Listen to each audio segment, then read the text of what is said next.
Okay, so it looks like I'm starting to record, okay? And it should be audio and video. So I'm good to go. We are live. 3, 2, 1, live. And I have also started recording and we are live. So welcome.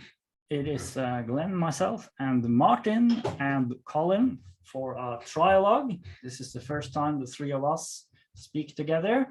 I've spoken to both of you before, but it's a while ago now. And one of the things that I know we have in common is that all three of us define ourselves in different ways as humanists. So that's one thing we have in common. We're having an interest in the human condition.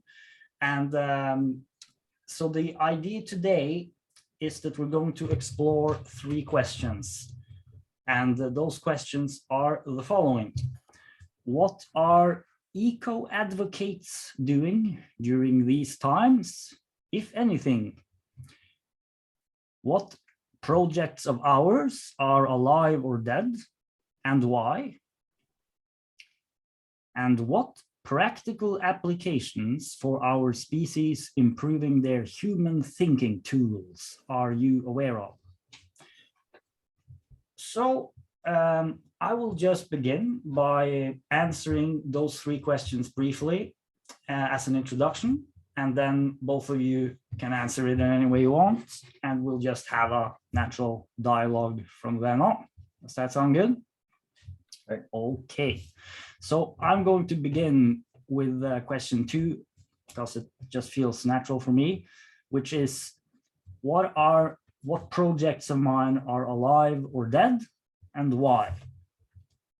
And I would say that I had several projects going for several years, and those projects have a lot to do with development of understanding and personal development in general, and development of certain ideas that are related to it. There is a long-term vision of a kind of super system, or kind of new social super systems, which I want to engage in more and more. But this is a long-term project, and it's not ready yet. We're talking maybe 10 more years until it really gets rolling, but it's going to happen gradually. But a part of it is these kind of conversations now and then. I have participated in some of them. I participated in quite a few group conversations in GCC, Global Challengers Collaboration, which is this group which has meetings on Saturdays. And those kind of meetings have explored a lot of questions that are similar to this. It's been somewhat unstructured. It's been a little bit like a informal conversation space. And that's why sometimes I participate, sometimes I don't. It's not really a very structured collaboration, but it is something that can exchange energy, exchange ideas between people who are working on similar things, and it could give rise to other collaborations on more specific things. Apart from that, my main practical project has been working with a group in Oslo for about 16 years. And we're working according to the Gurdjieff system. And it's basically about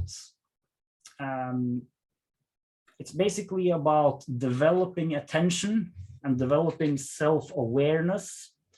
It's a lot of meditation. It's a lot of dances to certain music. There's also literature that we study and discuss. There's exchange of experiences relating to self-observation. and it's a kind of a long-term work for building a new understanding. So that has been my main focus for the last 16 years, and it's probably going to be my main focus moving onward as well. So that's sort of the on-the-ground stuff, and we're maybe about 20, 30 people there. I've been very active with that for and increasingly active. Then I've also, as I said, attended sometimes these video meetings. For me, that's been more informal. It's been more just for sharing ideas. I haven't committed to any very specific collaborations or projects to any large degree yet, but there's been some experiments here and there. And by the way, I consider just having a video meeting. We're actually creating an artifact which we're recording and putting on the internet. That is a collaboration in itself, and it's creating something that one can build on further. And I've also done that occasionally from both some of these meetings, but also from other conversations where I created written artifacts based on those meetings, which I consider a part of a process of sense making and improving understanding. So my main orientation is strongly towards sense making, improving understanding. There's a lot of ways to, relate to the bigger global questions. My approach is very oriented towards the psychological aspects and the sense-making aspect of it, because it seems to me that one of the things that is lacking in human culture today is an ability to really make sense of what is happening and an ability to develop a compelling vision for what's possible in the future. And so that's the orientation. And the idea is that many of those activities joining together can assist a more general aim of increased self-awareness, understanding of true facts and phenomena in general, understanding more about behavior, developing an ability to direct one's way of being and be conscious and aware of one's way of being, and develop an inner sincerity, ability to become a little more free from illusions, self-deceit, and limiting beliefs. And if that kind of a skill could be developed at scale, then I believe that would open some immense possibilities for humans in general. And that would open an immense possibility of using information technology in a completely new way, where we are consciously using this technology for a better life for all people. So that's the long-term project. I do consider it a very long-term project. I don't want to rush it. I don't want to, because I see so many examples of people just trying to push something before it's ready. For me, it's a very slow, long-term work. And it's, it needs quite a bit of patience. Yeah, so that's what I would say on that question. Yeah, Martin. Well, hi, Glenn. By the way, because this is going on my YouTube, I want to give a little bit of background. Glenn and I met once or twice by ourselves, and at least 3 times with Irina. So recently I contacted both him and Irina to see if, because it'd been, I think, about a year since the last time, and I was hoping it was going to be a collaboration of this triad that we're also in need of support from like-minded people who were, you know, you can call us eco-activists or pro-science, or just helping to teach people about what's really happening in reality. So Irina had, I think, a big dance thing she was preparing for. So it wasn't a good time soon for her. And Glenn mentioned Colin. So for me, it's the first time that I'm interacting with Colin. So I'm presently right now, as we record, in the process of getting to know him. So that's the background a little bit. And I had asked Glenn to be the facilitator for some suggestions of questions that I sent. So he's the link between us because he knows Colin a lot more. And so that's why we're doing this right now.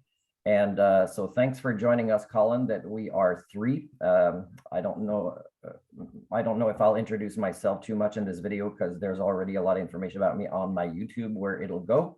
But anyways, Glenn, I just wanted to give this background before we continue with these three questions that we agreed to at the beginning.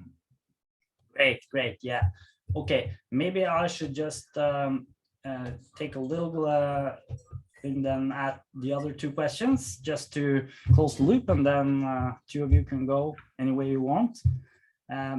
So that was a little bit of my orientation. The second question: what are eco advocates doing during these times, if anything? And here I want to do a screen share, and it is an article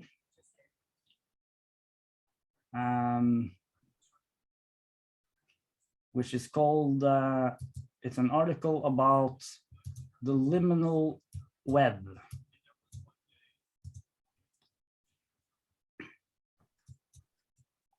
So this, I think, is a very interesting article that's written by Joe Lightfoot. It's called The Liminal Web, Mapping an Emergent Subculture of Sense Makers, Meta-Theorists, and Systems Poets. And here you can see a chart of some of these initiatives. Rebel Wisdom, The Jim Rutt Show, STOA, Emerge, Future Thinkers, both and these are some of these communities which all seem to share in common an interest in trying to figure out a new and better way of understanding what is happening and what is possible.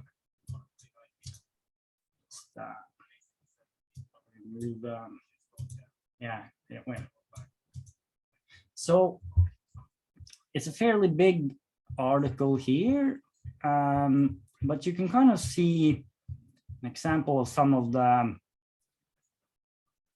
the names. The liminal web is made up of a collection of individuals who often have a long history of feeling as if they don't wholly belong in any particular scene or space. As such, they tend to hold onto any sense of group identification quite lightly.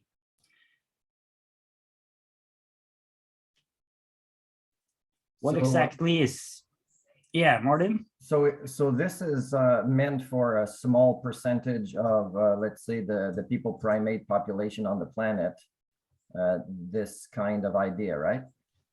Well, I would say that there's a small group of people who today would be active in what you would call the liminal web, but the perspective is global. So the dream is that this will be able to grow into something much more universal. And it's a collection of thinkers, writers, theorists, podcasters, videographers, and community builders who all share a high crossover in their collection of perspectives on the world. There's also communities and people who resonate with the constellation of ideas that are put forward. It's obviously, it's a very vague field, because one of the characteristic features is that people don't really want to limit themselves to any group identity, because there's a very strong view, I think, among many people, that group identity in itself is an obstacle. And there's a kind of an us-them mentality that very often goes together with this. Glenn, what if I don't want to join this myself? And this is supposed to be for people that don't want to identify with a group. So, because for me, I see this as people that want to live theoretical lives as problem solvers, but not, apply structured, practical kind of solutions. Oh, no. This is both. This is a lot of different people in different groups who do all kinds of things, theoretical and practical. Without access to the internet, for example, because a lot of people on the planet don't have access to the internet. Well, I think that the internet is a very necessary tool to organize it. There's also projects on the ground, and I don't think you could call this a group. It isn't a group. It's a large network of different groups, different people, different initiatives. But there are also more specific group-like constellations. So what gets done, let's say, for the world's required solutions with these things? It's a lot of different initiatives, but one of the things that you could say gets done is that it could lead to a kind of a cultural renaissance, that it could lead to more understanding, more knowledge. It could illumine specific projects that are already happening, be able to give attention and highlight those projects. And obviously, there's also people working on systems to be able to finance various projects that work towards, all kinds of benefits to improve the quality of life. So it's everything from theoretical to practical on the ground, to people who want to integrate theoretical work with practical work on the ground and create works. Most of the people here would leave their homes and actually want to leave their homes to apply these practical solutions and interact with others. I think so, yeah. And if they have money to invest, they would invest it in getting these others together for these teachings and getting there themselves and things like that. Okay. Yeah, it's obviously a very diverse field, but here you can see a list of liminal projects and platforms. Meta Moderna. So Glenn, this was your answer to number 2. Yeah. Project that is alive, right? This is to the question of what are we doing? Eco advocates doing during these times? And obviously there's a lot more, but this is sort of just a little bit of a much larger emerging field. And you were going with the format that you answer all 3, and then we will answer all 3, and then so Now I'm going to move to question number 3, which is what practical applications for our species improving their human thinking tools are you aware of? And I'm just now going to show an app that's called Obsidian.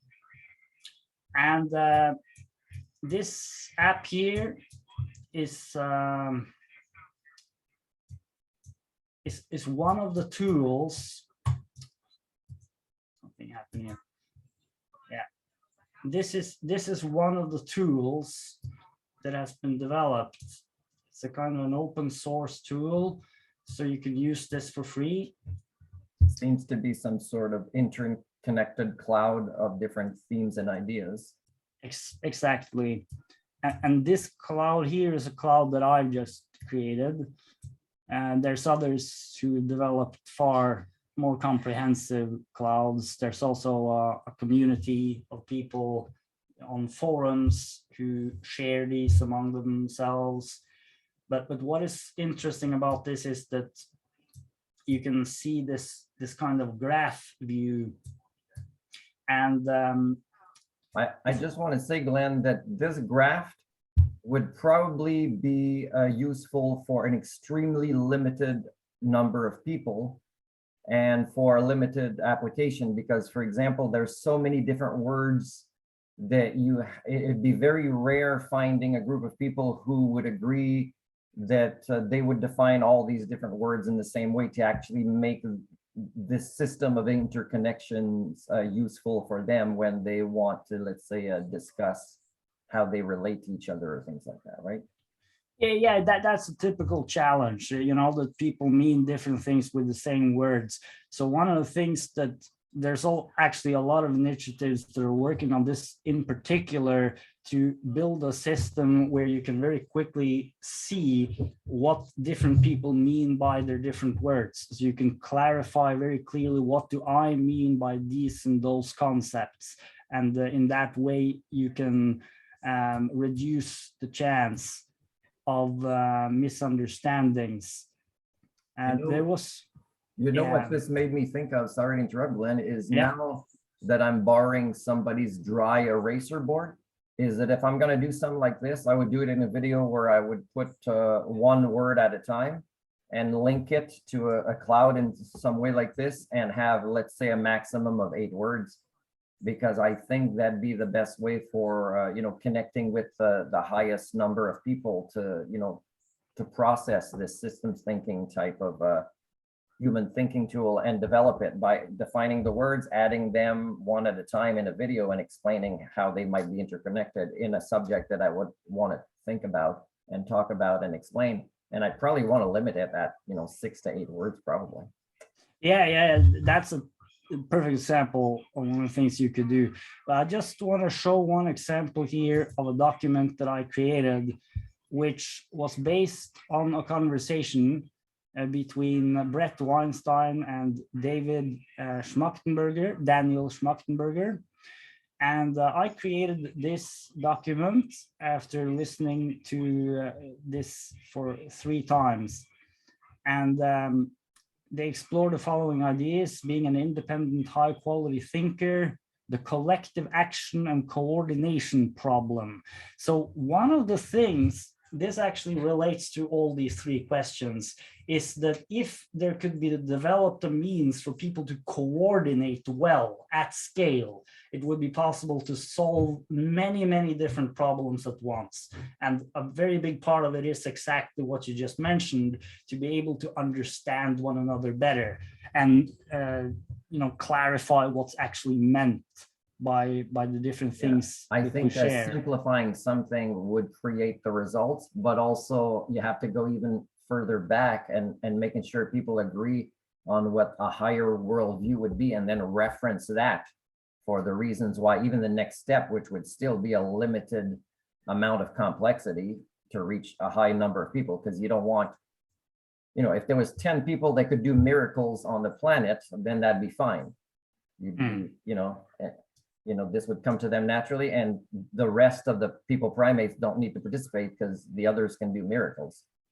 So if we don't have people that can do miracles, I think we'd have to simplify and go back to the basics, just like in the movie Avatar, for example. It's pretty simple to have a stable global ecological system if you behave in these ways based on, a worldview that incorporates the entire system we belong to, in that way. So I think there's a lot of learning to be done there that wasn't kind of really talked about for those movies, for example. And that's something that's possible for us, minus the supernatural or the magical. So I think without those miracle workers, I think for me, I would want to step back from this level of complexity, because it wouldn't make it as likely that my life would be part of the solution than the problem, because the problem is often sometimes just going back to the basics of defining things and why these values at this time of history would be the ones to be focusing on. Exactly. And there's also this issue of trying to find what values seem to be shared in common between very many people. And that can also be a way to reduce some of the complexity. I just want to close this one off by quoting this. I think this is one of my favorite parts. There's something like the spirit of science, a reverence and respect for reality, where I want to know what is real and be with what's real more than I want to hold a particular belief, no matter how cherished or in-group or belonging.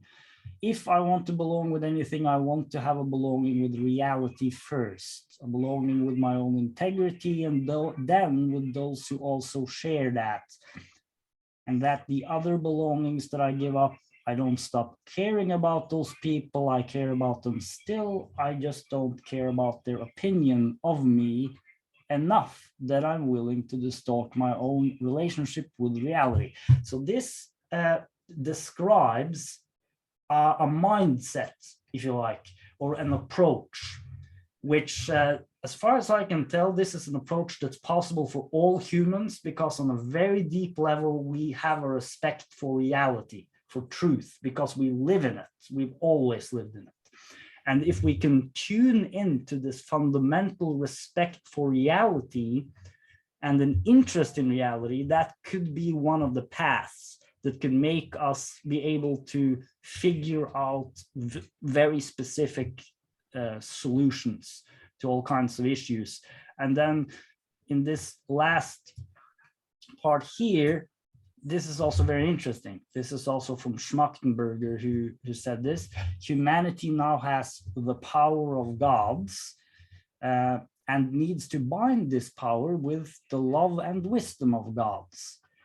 Do we have examples historically of people who develop themselves cognitively and ethically to very high levels? Yes. Is it possible that if we did those together, this would be within human nature and basically untried? Yes. This So paragraph, for me, it's almost a good way to explain the concept of, or at least part of the definition of humanism, but also of the idea of the Superman by Nietzsche, which is kind of our best selves to be striving for, which a way links back to the definition of humanism and developing our full potential. Yeah. That's a good. I don't like the gods part of it, No. but otherwise, we have, if we define gods as a concept idea to use as a word, but not as something necessarily to believe is out there, but just the idea of something that is all powerful as a concept idea, I think it should exist as a concept idea when discussing certain things. But to actually, go beyond that is a risky thing to do for our own development. And it's kind of why, the definition of humanism has to exclude this type of supernatural, because it's not good for our growth. Yeah, actually, that's actually something I've spoken with Colin about quite a lot too, that we don't really need this term supernatural, and that we can really discard that term altogether. That's a whole topic in itself. But the point that he wanted to make here was that there's certain groups of people that we know historically have been able to develop themselves both intellectually and ethically to fairly high levels. Can you name some, Glenn? Because he gave the example of certain parts of the Jewish tradition, and he also mentioned certain parts of the Buddhist and Lamaist and Hindu traditions. So you're saying there's a large number of people because you're including groups have succeeded in this. Well, it's not really groups, it's more like lineages of humans where a certain knowledge has been developed, a certain capacity has been developed between many people, and there has been group concepts as well. But I would also think that one of the characteristics of those who have developed further is that they're not so binded by those group identities. And you kind of may reach a point where the group identity sort of becomes a little less important, but they can be useful tools along the way.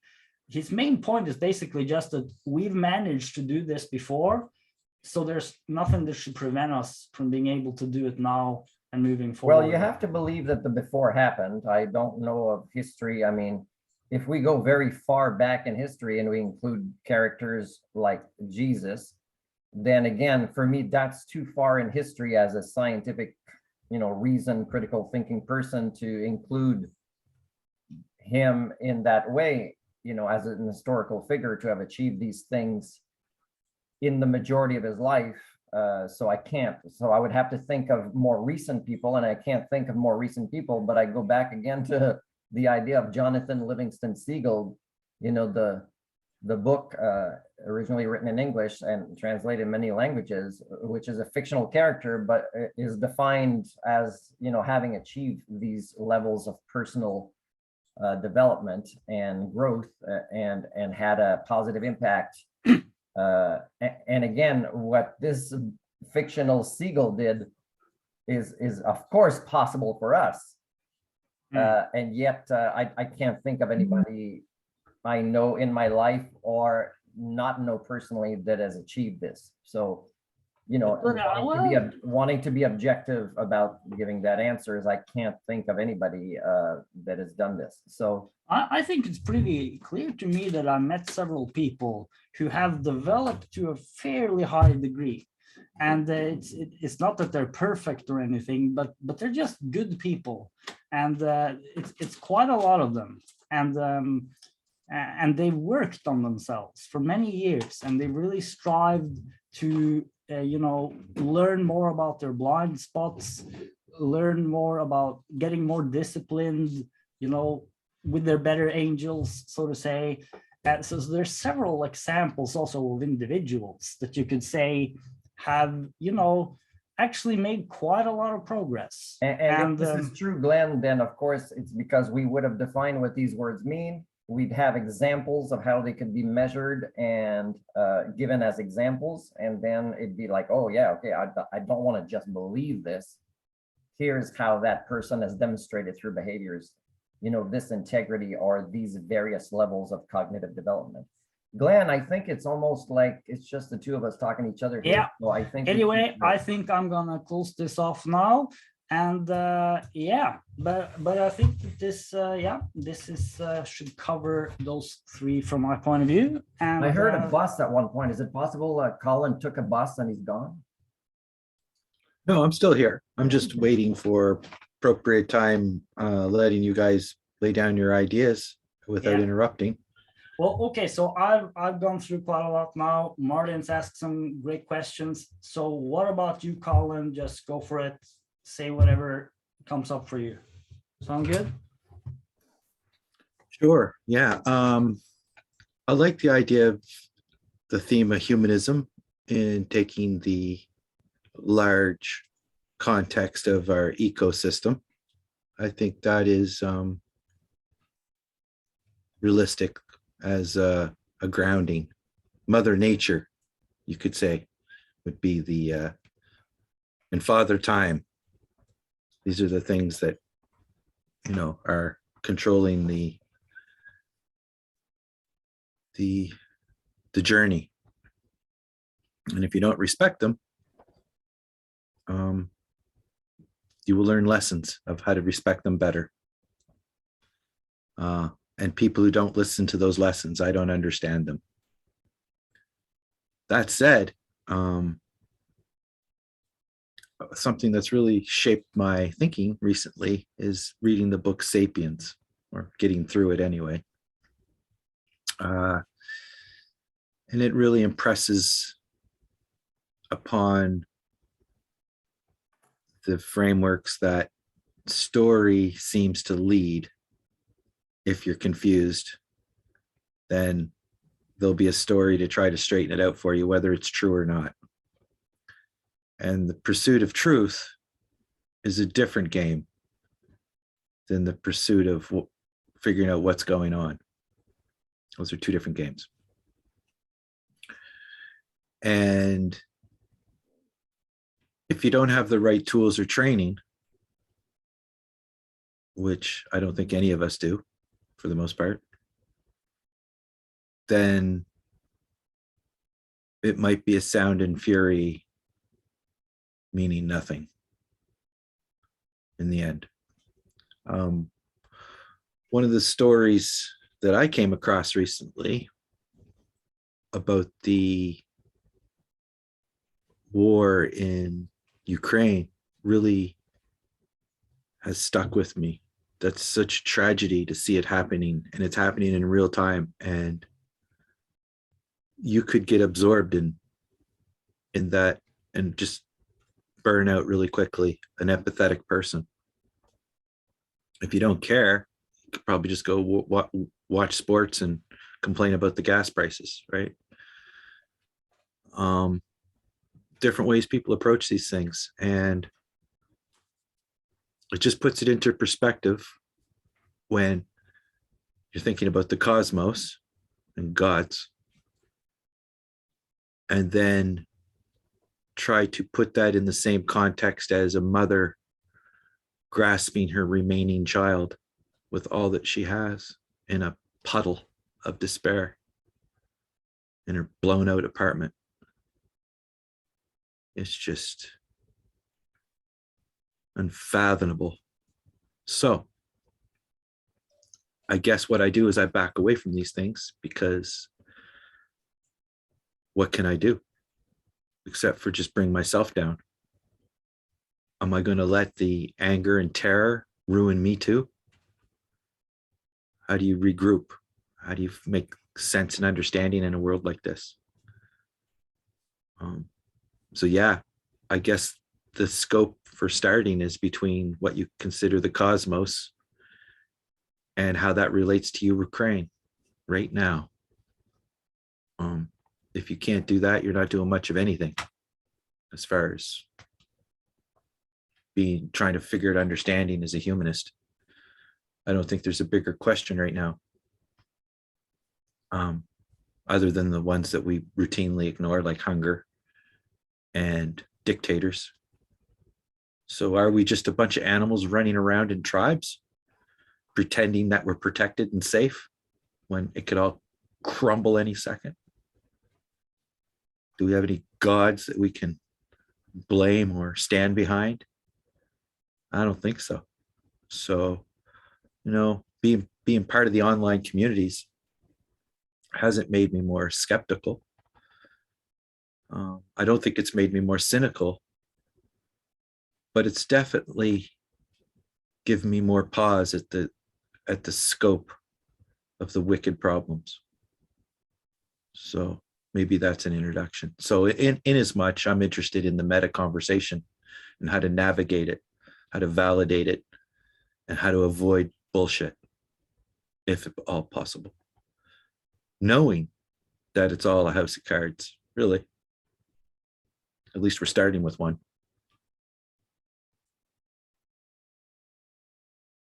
You're saying that one way to connect with reality, Colin, is to realize where we're really at in this collapsing proto-civilization is we're in a house of cards. If we can at least do that step to know, that's how connected to reality we should be, then we'll kind of maybe figure out, at least individually, how we want to contribute for or against this. Well, yes, it's the house of cards might be the best house we have. Like, is there a better house? Like, without medicine, without doctors? Do we want that road? Well, I agree with what you. Do we have to? Yeah, society. I agree with you that Sorry, the house we have is the reality house. So if we Yeah. we believe our house is not on fire when it's on fire, it doesn't serve anybody. So to know that it's on fire and it's a fragile thing, I think is a great step that I wish the majority would kind of get to, because then we could all at least connect. What do we do now, or how can we support each other in strength of knowing how much work we have to do to redo, from the foundation? Is it a top level fire though, or bottom level fire? I think it's fires everywhere, and it is as it always was. So we can just understand it better maybe and try to avoid it. But no, I don't think it is a thing and there is a fire. I think we are the human race, and we're tribal and we're diverse.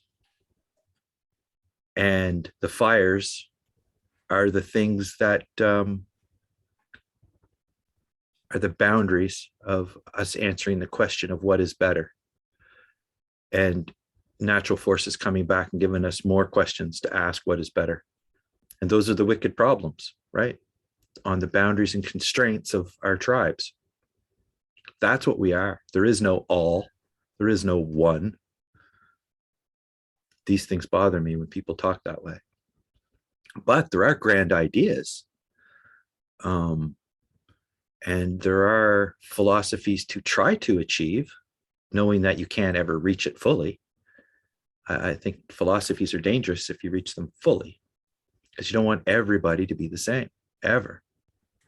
Unless it's caring, but that's not much of an actual philosophy, right?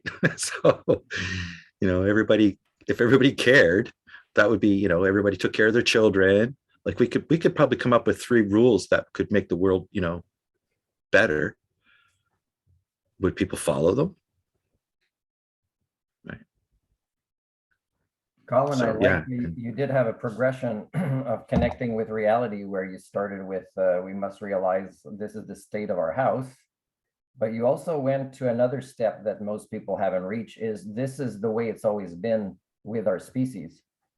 Although this particular crashing proto-civilization has weapons of mass destruction and has less resilience in the ecological system, in big part because of our overconsumption and things like that, right? Our chauvinism as a species. But at least you're linking that, yeah, it's in bad shape. Our house right now, it's going to get worse, not better in our lifetimes. And that it's always been like this, though. So then we have to start asking questions that are not that big when it comes to cosmos or gods, but that is, what's wrong up here? Right? Glenn and I have been discussing these things for a long time. And what makes us want to pull back instead of participate in the solution? And well, the first thing is connecting to reality, which we are. And you are expressing yourselves very well with how you feel with what's happening in Ukraine. And we can tell you have feelings of compassion there. But without knowing how to manifest these and what our limits are as individuals. Like for me, for example, I put songs. I don't have the money to go to Ukraine. I would. If I don't have somebody pay for me to get there, I can't go. But I've put songs, I've supported. And that's the limit of what I can do now. Now, this is therapy for me instead of, and I do realize there's times I cannot keep watching these videos. I have to change the subject. But at least I know it's there. I'll continue to do the best I can. And that's kind of I believe is more positive towards solution than either stagnating or working towards problem by, let's say, expressing hate, turning my compassion into hate and attacking other tribes that may or may not. I'm not even sure. Sometimes some people do it. They're not even sure if they agree or disagree. They just pick a word somewhere and they think somebody's totally different than them without compassion when it's wrong, right? Because we don't use language properly. So it's great that you're pointing this out, that again, we're back to this because, these cycles we've kept repeating. Now we're doing it with weapons of mass destruction. That's a first. That's right. So what do you think, Glenn? Where would you like to go from here? So you had 3 questions, I guess. Well, I hit the first. That was the first one. That was the first one. Second one is projects that are alive and dead. Follow up on this last point. Do we all see it that way then, that the kind of basic problem is in the human mind? Seems to me there's some deep imbalance or issue. It's in the cultural boundaries of figuring out what's better. If people are questing for better, if they're questing for greed, then they're not going to answer your questions straight up, are they? So the honest people are confused. The people who are trying to, I don't know, win, whatever, compete, they're going to keep their cards closer. And, governments do that. Secrets on the borders, tribes do that. So really, we're up against a bunch of secrets. And that's because of intellectual property. So do you guys envision a world where there are no patents and everything's free? Or, where's that? I think that's a big setback in sharing a better way. Okay, I'll share what's better, but you got to pay me. And, I have to make a living off of this, and or no soup for you. That's a big big issue in itself, I think. Just how intellectual property seems to be an obstacle towards just distributing knowledge freely. Guys, I've been doing ideas and work related to this for longer than you realize. Like before I started kindergarten, I was observing adult behaviors and it's like, something's wrong with them. That's not right or wrong. I know right or wrong. So I knew from a long time. So like when Glenn says there's something wrong with the human mind, well, right there saying that is wrong because it's not a human mind. Human, if we define the concept of humanity, other species do it better than us. So saying this and also saying Putin, when it's actually so many people around the earth help create these generic products of our time, like Trump or Putin. Here we have Pierre Poilievre that I'm worried might become prime minister in Canada. So we are a norm and a collective that is as redneck or as compromised in our ethics as the people that raise in power. So again, we can't blame one person, and I mean, there's different levels of blame. But again, Russians, there's a lot of good people there that we would agree if we met just traveling and everything is stable when we're traveling. Everybody's nice and helps each other and is curious about each other. But when something goes wrong, and then there's a risk for them to say, hey, I don't agree with that, to actually look away, well, that is a collective species issue. So we can't go blame Putin or we can't go blame this historical figure or that one when the norm, which is an incredibly powerful force, allows it and is not at the point to say instinctively or intuitively that a group would gather, not needing to say, hey, let's go stop that guy beating up that guy. They would naturally do it. If we were human, they would naturally, they go about their day, they drop their phone, say, I got to call you back, and everybody would just naturally do it. That's what humans would do. I've never heard of a society like this. Maybe Avatar again, the movie from James Cameron, but we are not this. So we have to be careful using the word human, because then we become again part of the problem. And again, this is a lot of what I've been saying. And I don't know if I can say something now. I don't know if it's more my turn, but I don't mind that we have a turn or not, as long as near the end, most people feel heard, I think. And it's kind of hard without reading your face, Colin, to know, okay, is he frustrated? Did we cut him off? Does he have more to say? I'm sorry, I'm eating when you're speaking, but I'm listening. And I feel bad kind of eating, but when I don't have a face to look at, it's kind of hard for me as a social creature to kind of figure out what to do. So I'm going to have a little bit of breakfast and try not to make noise. I wanted to say about humanism is I've been very linked with humanist groups for, more than 25 years. And I think it was in January, I did a vlog on my YouTube that says, I no longer believe in the concept of humanism. And it's not that it's a bad idea. It's that a big part of the definition is for our species to be able to solve its own problems. And I now collected enough data to know that it is as dumb a concept to believe that it is in our reality that we can solve our own problems. And again, I go back to HSD and other things that make it that we do not have access to our higher brain functions. We do not know how to collaborate as much as other species do. We are screwed to solve our own problems. And that's if we even had the energy and the stable minds without pathologies and neuroses that are spreading more and more among ourselves to be able to apply these solutions. So I no longer believe in that. I stopped calling myself the ecocentric humanist around January when HSD had gone from 99.7 to 99.8% of the people primates on the planet being extremely compromised up here by it. I said that I now call myself the ecocentric man from Earth. And I said that as if, as far as I know, I'm the only man based on our species undergoing its own maturation process, which again, I can define, and which with most psychologists would agree. But then when it's time to kind of start acting like this and start calling each other on this, oh, we're deviating from what we agree is what behavior of integrity should look like, right? This is where, again, we go into these ideas of, oh, this is a great idea, which disconnects us from the problem solving part, which is very simple.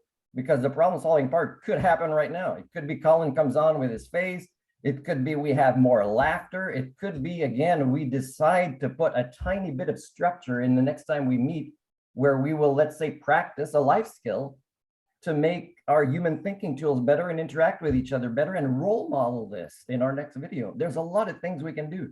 But again, the problem solving is overwhelming. And again, I don't believe in humanism anymore. I believe that it's possible, that it's a concept that is real, that there were times in the past where it was a bit more likely, a bit less likely. But right now, my theory is very clear, is we are not able to solve our own problems, which is why I don't believe in gods, but I wish extraterrestrials would come to help. And one of my vlogs on ecocentric type worldviews is I was saying, I want to send a message out there with a radio telescope and say, come help this planet. There's this nasty primate on it. And it's now too late for this primate to actually stop doing anything other than raping it and killing the rest of the biosphere. And that's really where the data points. Now, I didn't go 180 to realize this. I realized it over time. And again, my big point with people is how can I, without support, talk about it in a serious way, but still have humor in my life, still fight off depression, still have the energy to be part of the solution. And again, I'm going back to a lot of the programs I'd like to give for free. And people, I have proof of people stealing this intellectual property, which I don't mind. What I criticize them for is, why did you pretend you gave the program without me instead of just inviting me to do it for free? And again, what's wrong with us? So Martin, if you say that we can't solve our own problems, doesn't that sort of define the situation as hopeless? Well, depends what your worldview is. If your worldview is anthropocentric, yeah. But if your worldview is anthropocentric, you better not claim you have sentience and sapience, because those concepts lead to an ecocentric worldview where we're not the center of the universe. And that's when you start realizing that mitigation is the legacy that we can leave that is honorable. Mitigation, right? So what is it possible for us if we step out of this anthropocentric view to a more ecocentric view to make gradual improvements that could be able to gradually shift this? Or you know, what's the best plan you could see? You know that working on these things, because we're social creatures, even though many of us would have to also agree to be smaller consumers or sharing their wealth. But when we learn human thinking tools, including the ones that would benefit us as social creatures, happiness and quality of life would come with less stuff. That's one of the hope in mitigation. But for that, we can't just say it theoretically. We have to join in groups and take life skills lessons and learn about how we interact with ourselves, our triggers, and others in person as much as possible. And then all the other things that are bigger, you know, like let's say big global collaboration projects, let's say on climate change, would come more easily because we as individuals, as a majority, would have done our social creature personal development work so that we can interact with each other better and even use our own languages properly, which is still not as good as like dolphins, for example. So we have to get out of being so great when we're so screwed up, and just teaching lifelong learning and ecocentric type worldviews would be one of the big first steps. And we have to call people on it. That means we have to agree. Accountability should never be excluded. Transparency should never be excluded. That means if somebody says something and they act in a different way, we have to learn the skills to say, we want to support you right on the right track with us. And when we learn these skills, it's not that traumatic for somebody, let's say, to go back to their old bad habits and tendencies, which crash systems.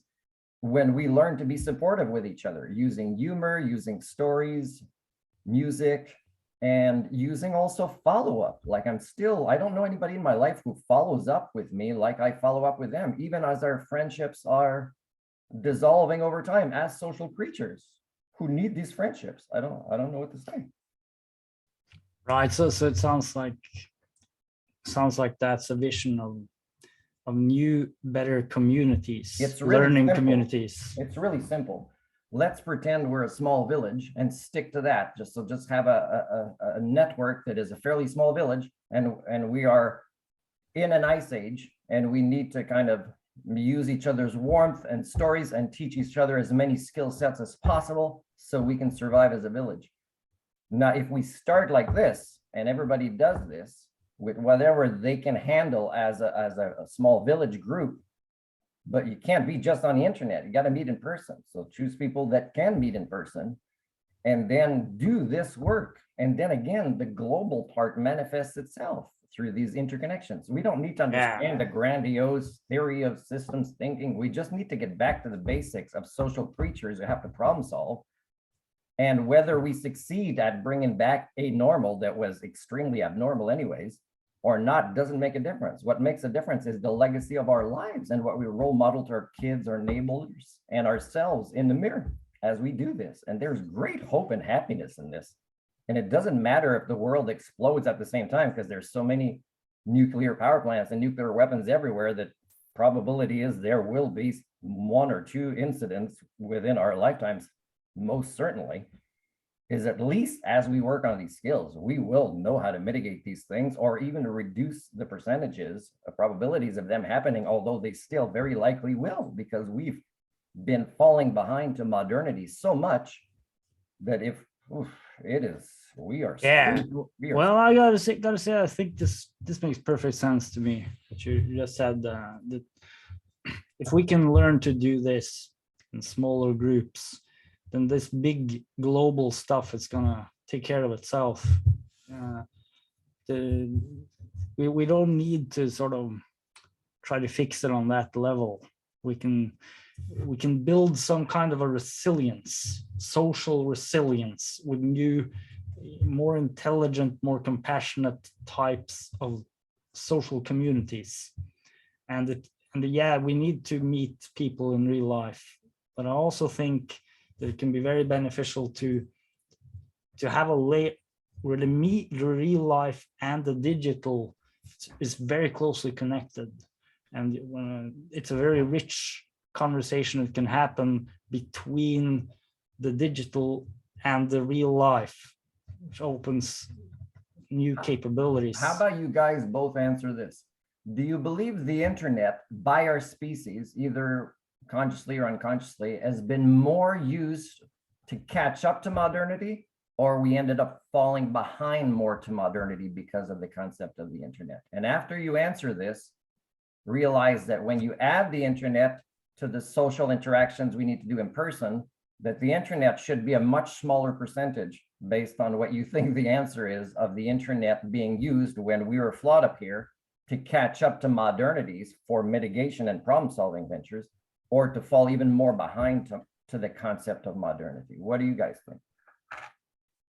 Yeah, I'll just briefly say, I feel that we haven't used the internet very well so far. I'll just say that. I think there's the ways to use it. You know, the intelligent ways to use it would be in combination with these types of truly beneficial, intelligent social networks where you also meet people in person. Yeah, so far, I don't even want to talk about what it's been so far, but it has developed an ability for a global connectedness, signal transmission with the speed of light across the world. That opens some huge opportunities if we are able to do this kind of social rejuvenation on a local level and on a personal level. I feel that you're pointing towards. And then I'd like to just hear, Colin, if you have any thoughts on this and the other questions. Yeah, go anywhere you want, really.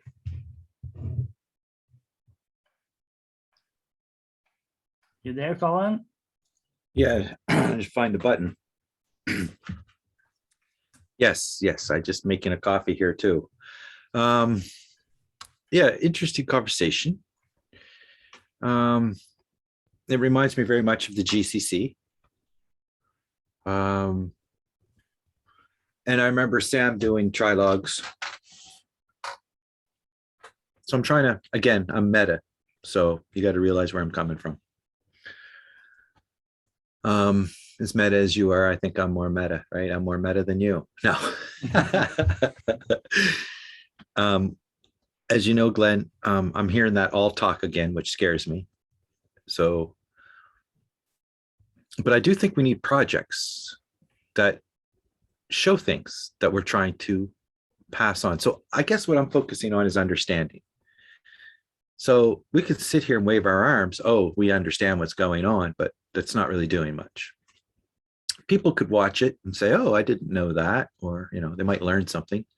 I don't think many people are going to watch this conversation and think that they're going to be getting great insight, other than what's already out there from pundits and experts who have actually lived and experienced these things. And, you know, although I must say, I think Martin's been around the world a couple of times. I don't know. I think I've seen him do some eccentric traveling somewhere, walks with Martin on the beat.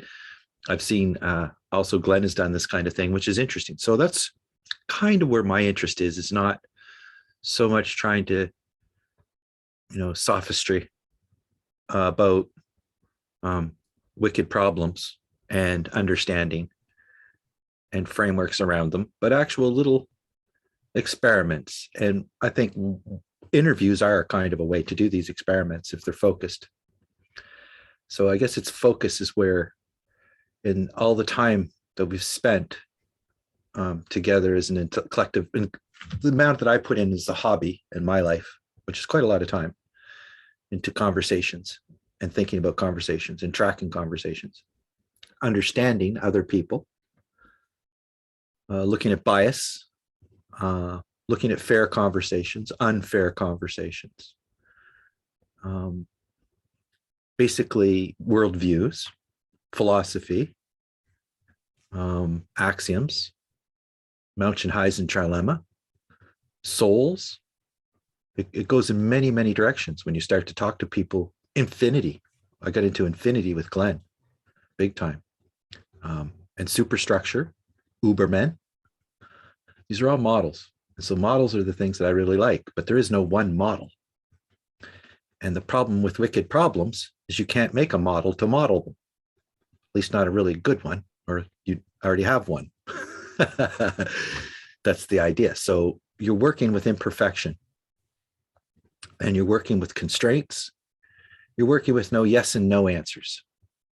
So when you say everybody get together and do something, and then the question is, did this help a little bit? You know, regroup. It's an iterative process. So anybody that isn't planning on being part of an iterative process isn't planning on dealing with wicked problems. And I think all problems are basically experiment. You know, I think life is an experiment. Our economy, our ownership principles, our legal system, our idea of beauty, all of these things are subjective. And depending on the tribe and culture you've grown up in, and the luxury the tribe has had to play with these things. Some tribes don't have a lot of luxury and they're just trying to get through day to day. Doesn't matter if you're on the mean streets or you're in the jungle, right? So That's a good. There is no Colin. one thing. There's no one thing. What there is trying to do something, a small experiment that may advance understanding in a way that can be captured and allowed to either end a question or create another question, or both. Colin, And that is what we do. Colin, I don't really know you much, and before we started recording, your talk was faster and very much all over the place because you already knew Colin. And now that we're recording and you're talking, I really like your pace and the way it's not really a pause, but it's more a wisdom in choosing your words. It's really cool. I mean, I'd still like to see your face at the same time, but it's a very composed way of talking, and it's very mindful. So I appreciate that about you. And you did use words I'm not super familiar with, or I don't know if I don't know if everybody knows. But one thing I wanted to ask you from when you started talking, because maybe Glenn knows what you mean, but I don't know what you mean. So can you define all talk? All talk scares you. I don't know what you mean by that.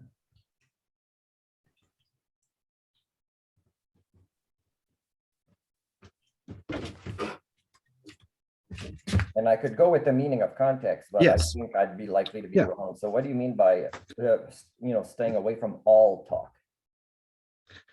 Right. It's basically when people are going through solutions or sophistry and they're using the word all, every, it's a trigger. Surely is another one I learned from Dan Dennett. When people are explaining things and they go, surely something, something, it's a rhetorical trick. They're assuming they're right. Okay. Surely there's a God. Surely there's a God involved, right? Surely. So it's that kind of stuff.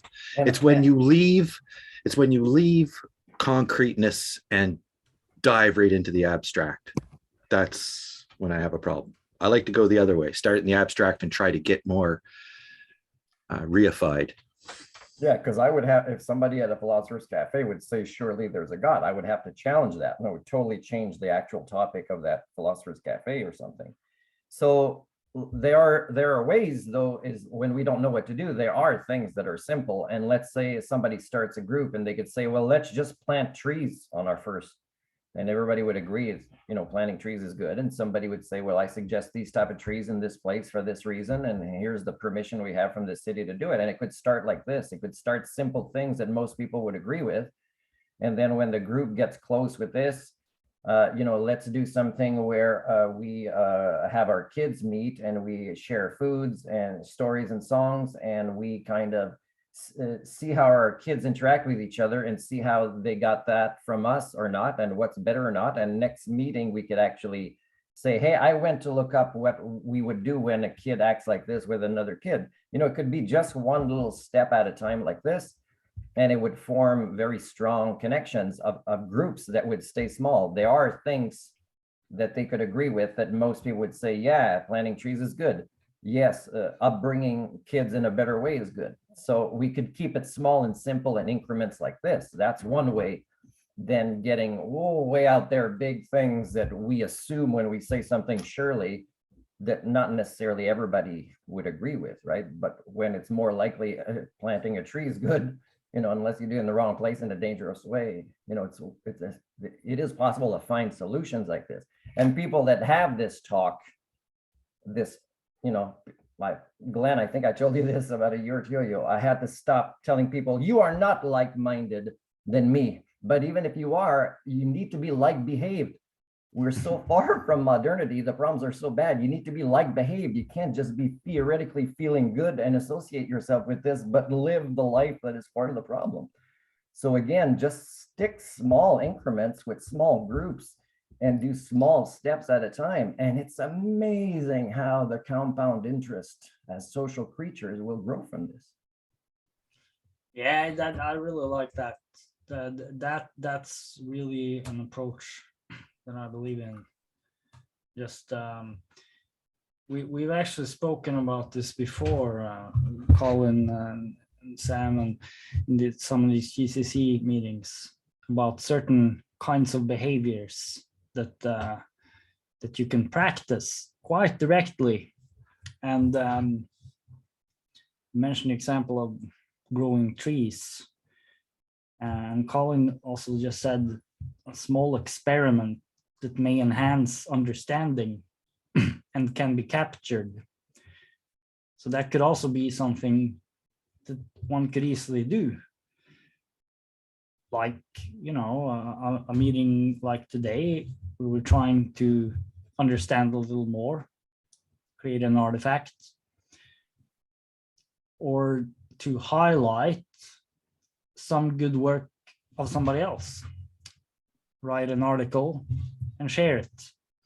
it's a very simple little thing with you a can very do. specific focus. Like, for example, if all three of us post this video and I put this title, Glenn puts this title, Colin puts this title, we can tell by our titles whether we had structured this, whether we were 100% present, whether we agreed on what the specific goal and purpose of this talk was or not, and how we interpreted it. We can really see if we don't say what the title will be. And by the way, we shouldn't say the title is These Three Meet for the First Time. The title would be either what was planned, it might incorporate how it went different and how it finished, and what is really an objective way to look at the content as we ourselves review it again after and decide, okay, this is my final title. And again, we might say we're sending out a title out there of this video, and really and that's the best we could come up with, but then we evaluate the video by this title and it didn't succeed at it very well, right? So again, how much effort even in one simple goal are we putting in? So for me, I haven't decided what title I'll put in. And it could be it's as simple as a new attempt at a collaborative beginning with a new triad. It could be something like this. And then, maybe there'll never be a second video. And that says a lot, right? If it ends up like that. And it's not like that I won't want to, but I will want it to grow into something that has a creature with 24 hours a day like you guys. It must, for me, feel at the end of the day like, our collaborations were part of the solution, not part of the problem, not just, shooting a breeze.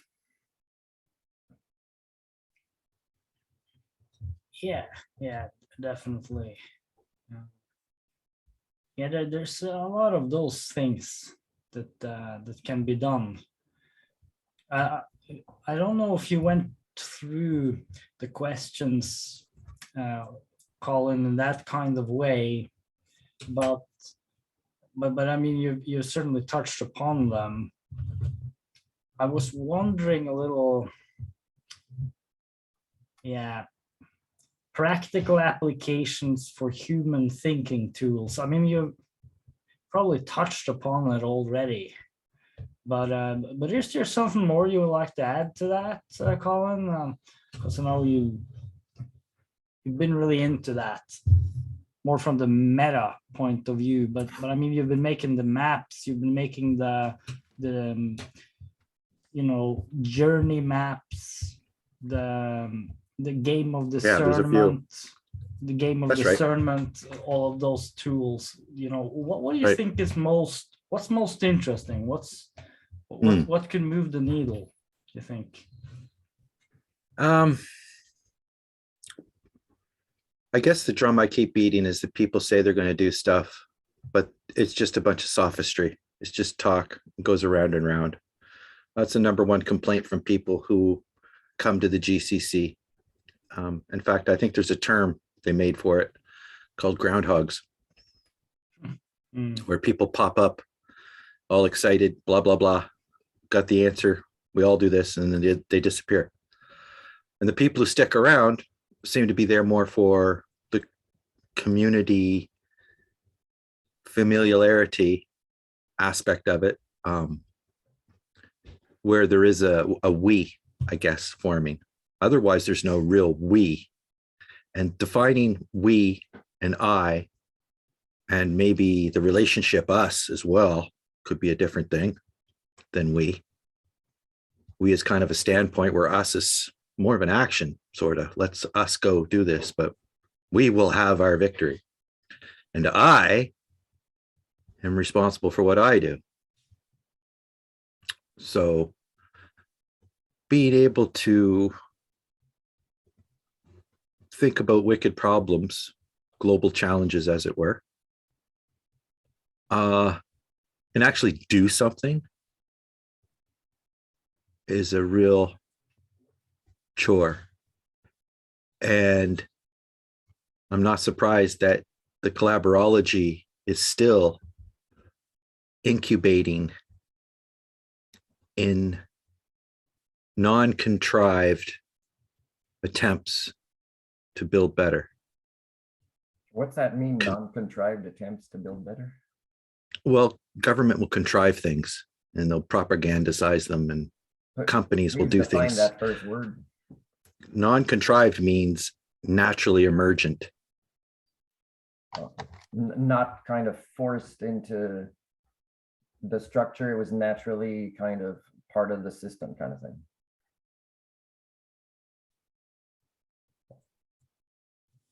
Or non-micromanaged, maybe. Is that kind of the same? Emergent is sometimes used. No, but contrived, that's the word I haven't used before. Can you define contrived? I think he's looking it up on the computer now to give a simple definition of contrived.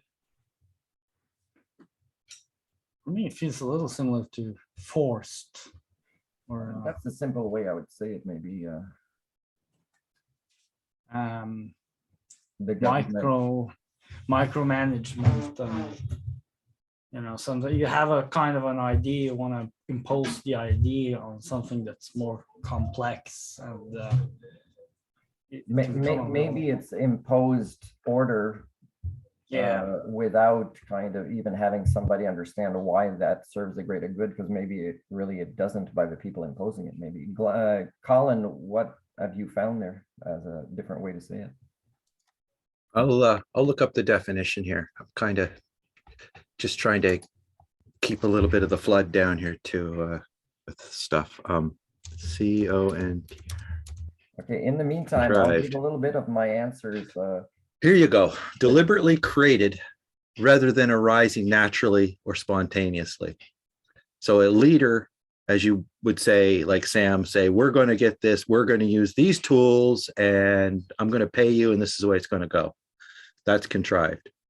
People coming together saying, what a beautiful day. What do I want to do? What could I contribute to the we? What is we? I don't know. It's a different game. It's not contrived. It's going to have to naturally emerge. So from this definition, I would say that sometimes contrived is a good thing, and sometimes, it doesn't need to be there. Is that maybe what we can agree on? I think it's more probably in the nuance of scale. I think everything is contrived at a micro scale. More at a every thought. Well, what you're going to do next, it's contrived. You think of it, you do it. But did it happen naturally is the question. Is it, or are you forcing a square? So contrived is saying, this square peg will fit in this hole if you hit it hard enough. Don't come back until that peg is in that hole. That's the worst kind of contriving. Okay, so contrived can be a word used for ourselves individually or with two or more people. Okay. I don't know how much time there is left. I don't know. It's about here's a second definition. Here's a second one. Second. Created or arranged in a way that seems artificial and unrealistic. Yeah, that feels a little bit closer to my natural interpretation of that word. I would see that word as a negative word most of the time. Yeah, most of the time, yeah. Well, how about, what do you think of the word intersubjective? Because that's basically the same thing. No, I don't think that's the same thing. I don't know that word, but I think we might be getting close to the end, Glenn, that we might need to, I would, by the way, I would promise to meet you guys again. And have a structure of maybe just one question and one that is, can go a few different ways, that maybe even it would be unique for us based on that question. We wouldn't be on similar paths. I think that'd be good. I would love to have Colin be there more fully, that I could see him. I could see him when he smiles at something or when he's thinking about something. I'd like to see that in your face, Colin, if that's something that you would be able to compromise for next time. I want to just maybe finish saying a few things. I want to say what I'm doing now is, again, I decided this is the third year that I'm giving a course that I'm there as the only student and teacher to develop an ecocentric worldview. It's the last year. So it's starting now, and it's kind of ending in about a year, where it's just once a month I put a video, but I might do a little bit more often because I want to finish the reading material that I wanted to share in this course. Even if nobody shows up, I will talk about that reading material, and I'll talk about the projects that I decide for myself as my projects for this course. So I'll finish that, and that's my part to try to push people away from the other side of the spectrum, where more people seem to go of egocentrism towards ecocentrism. And then the humanics or life skills training are things I'm going to, well, they're part of every type of teaching I do, but I'm going to still try to, outside of Canada, offer these services for free as a volunteer that where people would, take care of my living expenses. So that's kind of what the socio-cybernetics part of teaching I explained in the past. Until our species proves responsible enough, it's not something I want to talk about too much, because it would come after having this wiser, more sentient worldview and having these social skills at the levels that we should already have had hundreds of years ago, really. So that's what I'm working on. And yeah, that's it for my answers. Great. Yeah. I just want to say one little thing towards the end, and it's a concept that I call the science of the good life. Because I've noticed at my day job, speaking to a few colleagues, we sometimes share information that we picked up in various podcasts. And there's a podcast by a guy called Andrew Huberman, which shares a lot of, classical scientific knowledge in a very practical way to improve health and well-being. And Tim Ferriss is another guy who's written books and interviewed a lot of people on these topics.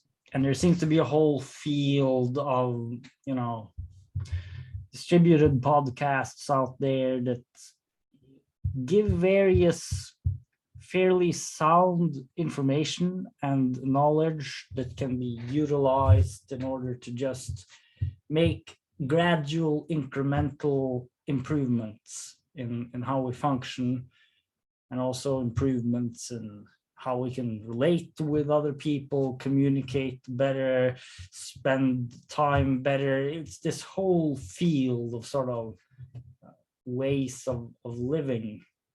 And I also see that as part of what could help to regenerate humanity, as an assistance to these more connected communities where people do more targeted experiments. There's also this more distributed area of knowledge that's just being shared on the internet, and people listen to podcasts and they pick up knowledge. People listen, search up videos on YouTube to learn coding, for example, or learn new ways of doing yoga. And you can find loads of videos with very instructive, useful content. And the thing about this is that this is already happening. So this isn't really a vision of what's possible. It's already happening. I think many people are benefiting from it. It's something that's happening together with all the other stuff that's happening, which is creating a lot of madness. But it's obviously something that one could imagine could happen even more and better. And so I wanted to mention that the science of the good life. I don't think it's an academic field. It's something that exists on the internet. It's something that's distributed. So I wanted to finish off with that as something that's also a part of what can happen onwards. And and I'll be happy to have more trialogues with some space between them, and it will be good to reflect a little bit on some things, maybe share some things in writings and such. So for me it's important to have some space between it, but it's very healthy. I think it's a very good thing to meet up every now and then and try to follow a thread like this. So yeah, Colin, I think you have the final word today. Oh, interesting. Okay, so I trying to highlight and capture anything that might be next. I like the stuff that Glenn has done with Schmottenberger. I followed Glenn, helped Glenn, and encouraged Glenn along the way with that. Tried to actually get it integrated more into our meetings on Saturday that we have. And I think everybody's excited about that. But it just seems to be a lack of focus. So focus is the problem I see with these online things. It's nice to talk to people.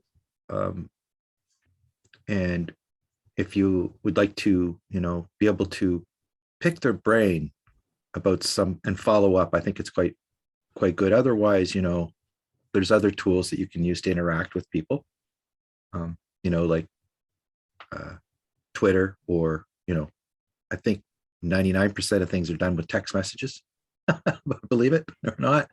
The rest is done in video. So, I like that part. I'm not too sure where Martin, is it Martin? Is that what Yeah. going by? Martin. I'm not too sure where Martin is going with things, but he definitely has a humanistic type approach to things. I don't know what it is specifically he doesn't like with humanism, other than maybe some conclusions that he painted into as far as hopelessness and man fixing man. So therefore you can't be human. I don't know. So that's kind of confusing to me. I would have liked to talk about that a little more. But just as an interest sake. And also I like the things that Glenn has done with, again, the superstructure and in the end, envisioning what I think is better behavior. And I don't think we can rely on humans to pull that off. But I think humans understand what bad behavior is. And when they get called on it, I think they either try to double down or relent. And I think technology can filter out the doubling down, I'm hoping. So that relenting is the only option if you don't want to be abused. So that's where I'm kind of, just as a hint, filtering people out from bad behavior is typically how humans justify looking for better. Somebody could be upset and use mean words sometimes. That's okay. But if that's just the way they are, then that's not something you want to promote or facilitate. And I think in society, we do enable the loud, obnoxious people more than we do the quiet, intelligent people. And I think there has to be a balance there. So hopefully Knowledge Olympics is on its way. That's all I can tell you. The rest is top secret. Can't record it. Knowledge Olympics. So I'll make a Yeah. promise to you guys that I will reach out to both of you to be the facilitator of the next one. And I will include the humanistic approach. I'll define that. It's not a word I usually use, but I'll probably agree to find a definition where that's kind of it. And what I would do as the facilitator is very much simplified to the people skills, kind of social creature, human thinking tools for connection. So that means if you guys agree, it would be us role modeling to who we posted on the internet to actually practice these skills as social creatures to interact with each other in healthier ways, which includes being fully present and referencing the outside world, the other person, and learning to know them, and of course, feeling heard, but as much as providing the sensation of feeling heard to somebody else and being fully present for them. So when I reach out for my facilitating part, it'll be that I will have structured a few exercises that we will role model and demonstrate online in our triad. And again, that comes back to me trying to do the Humanix life skills portion. And I'm doing the the ecocentric worldview by myself, but anybody can join at any time. They just have to contact me in various ways they can do that. And the other thing I do is, because we are getting further and further away from the concept of accountability as a species, as we feel overwhelmed, even in unconscious ways we can't even see or define, is that right now, some of the projects I work on, because I'm not able to create collaborations, although I try and I'm very supportive when they are there, is I'm a pretty tough culture repair. So right now I have projects where I'm taking a health authority to court, a school district to court. And of course, there's people within these systems that say, oh man, I know it's like this. And yet they are, the problem creating majority. They wish me well, but I'm the only one working on this accountability part. I'm the only one taking on these sacrifices and these unpopular approaches.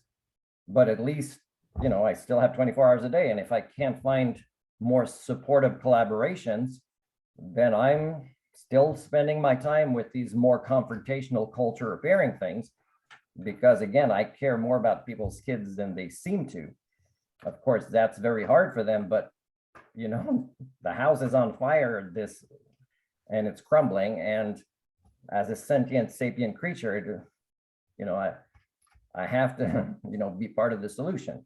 And this is how I give myself a pat on the back at the end of the night, because I worked on these things. Even if solo, I am capable of being proud of myself without anybody even understanding what I've done to deserve giving myself this pat on the back. So I'll continue that. But of course, I would like to move away from the captain accountability and more Dr. Humanics. But again, the evidence collected over the years has been more, people don't want the Doctor of Humanics. They don't want to get better. But again, I will try again with my attempt to facilitate a more humanistic approach in our next triad. Yeah, that would be awesome. Yeah, I'm up for it. So yeah, what do you say, Colin? Does that sound good? Yeah. And also I had a second thought as well, that have you checked out the GCC, Martin? Because, that's really what I feel is this conversation fits in that group like a glove. And I don't really have anything. If you guys don't, I will post my YouTube video of our conversation on there. Yeah. And Well, and actually, you could consider this kind of an activity as something that would be part of, bringing you into a larger collective with Barry and some other people.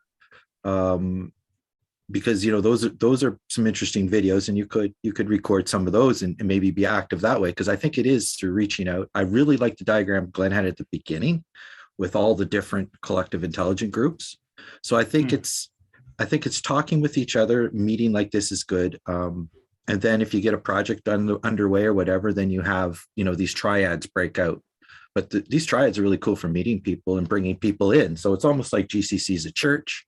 You're being welcomed to the Global Challenges Church, because that's what I feel like this kind of is, what we're doing here. And because you have a unique thing, and you're kind of under your own steam, and that's a place where you can come and share like these questions Glenn is asking that, I think it's just an outreach. So that's my opinion. So the thing is that on Saturdays, at the same time as we started today, there's usually a meeting. I can't be there next Saturday, but the week after I'm going to be there. So yeah, you might want to join there, Martin, because it's a lot of once a month anyway, just to check in. That would be That's that would be very cool. similar themes explored. Because that's what I'm planning on doing. That's what I'm planning on doing, to keep in touch with people. And if I have anything to share, I have learned that I've said the same thing so many times, and that's why you're hearing that in my speech, that I've learned to filter out things that I've said before that were extra and try to cut to the heart of what I'm trying to say.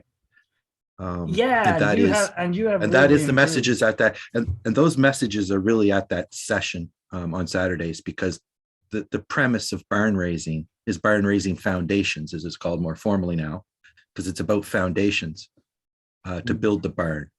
So people come there trying to build a barn. We're trying to build the foundations to build the barn, which is meta. And so collaborology, working with other people, is kind of another theme. And how you align with people, expressing your ideas and getting feedback, I think is the true value that it's at right now. Sort of like an incubator. Yeah, But it's kind of like that. Yeah. it's starting to come to a 4-year mark, 3 or 4 year mark, where there's some unsettling results of too much talk, too little action. But I think it's actually a benefit because it's been carefully put together and not contrived, which is the point I was trying to make with the contrived. Although everything at some level is planned for some reason. It's just I want it to be an educated planning and not just willy-nilly and unrealistic, which is contrived. And that's when people talk about they get contrived ideas. If we all just did this, or if everybody, as soon as I hear those words, I say, okay, what is this guy talking about? Is he actually, or she, talking an emotional stance or an actual reified idea?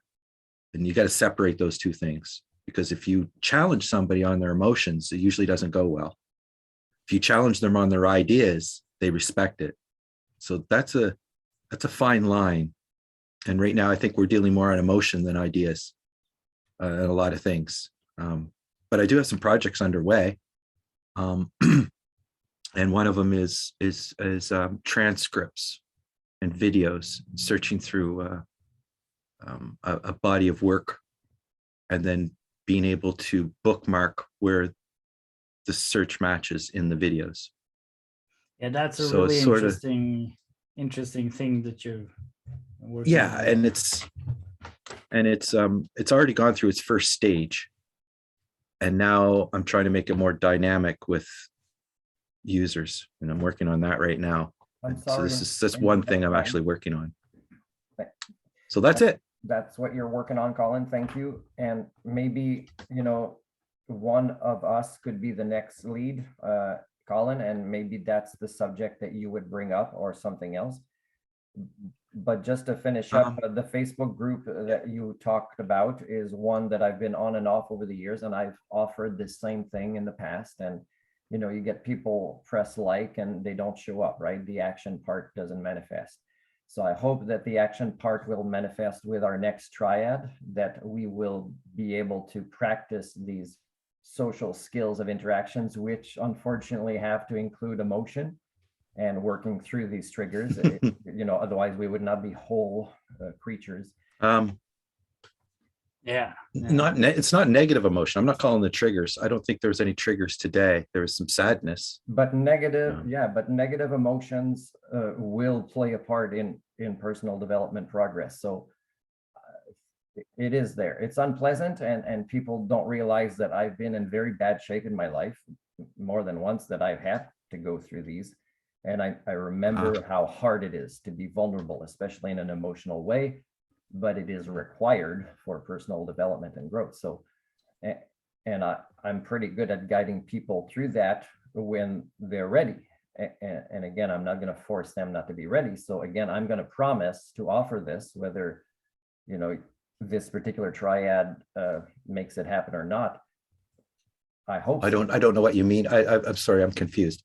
What is it you're I will trying to, provide the what service? Yeah, when I offer, let's say, to facilitate something, and the question will be in a way to reference our social skills, our social interaction, our abilities to have the human thinking tools to collaborate more effectively.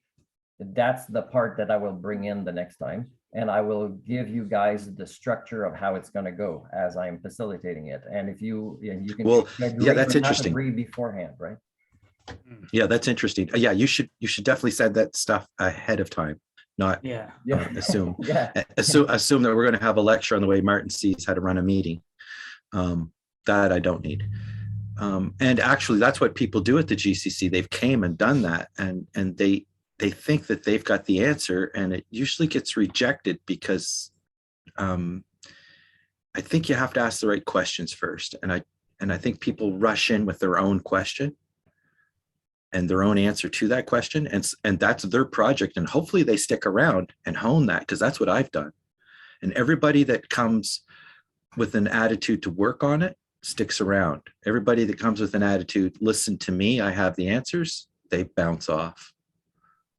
So I'm gonna That's go what now. I think happens. we're maybe over our 90 minutes, and Oh yeah, sorry. I gotta say, So yeah, you're welcome to come I on have to go to the Saturday bathroom, and we'll so play it by ear. you can record this. I have to really go to the bathroom soon. Yeah. Okay, Okay, talk to you guys. later. So Okay. Nice. So I'm just to gonna finish end. up, We'll follow up too, Glenn, okay? We'll just follow to up finish conversation up, too. I am promising that when I offer to facilitate, I will send you beforehand a very specific structure plan of the conversation, and you can agree to it or not. So I promise this, and that's how I will follow up with you guys for the time that you've devoted to me today.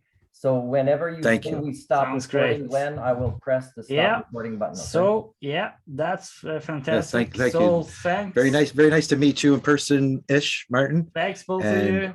Very rich. And So we'll follow There you go. up later. Okay, are we stopping now? Okay, thank you. Bye bye. Bye.